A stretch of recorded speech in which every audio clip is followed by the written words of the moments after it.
This is Jindabyne Valve House, a former construction site of the Snowy Hydro scheme that needed to be restored. It was about an angle of about 40 degrees, a slope of over 100 metres long. So we had to reshape it, which we used basic engineering design for, which was benches and batters. Batters no longer than 10 metres wherever possible. Soil surface roughness within the rock to create niches to collect resources. We angled the benches back about 2 degrees so that any resources that fell on them, they were retained.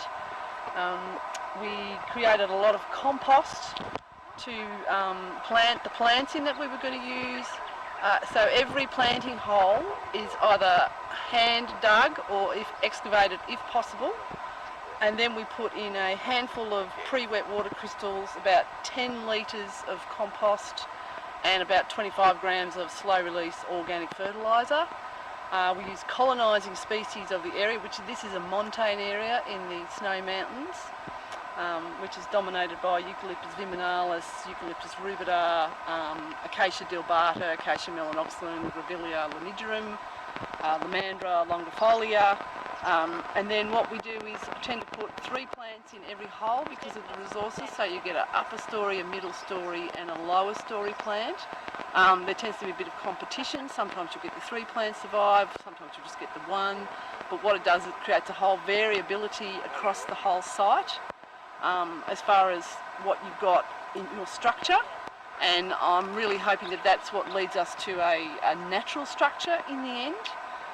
There's been a lot of straw. Every plant, once it's planted, is fully watered in and really into the watering in and establishment process. And then mulched with, we use rice straw, which funnily enough, the water provided to grow the rice straw is provided from the Snowy Hydro scheme. So we bring the resource back into the park, which is really good.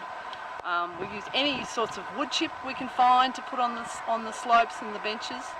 And then also wood thatch. So there's a lot of resources being harvested in the Kosciuszko National Park as far as clearing of tracks and transmission lines, and so we get wood thatch as much as we can, put them cross contour any way we can, just to try and catch resources and create niches and habitat and facilitate recruitment.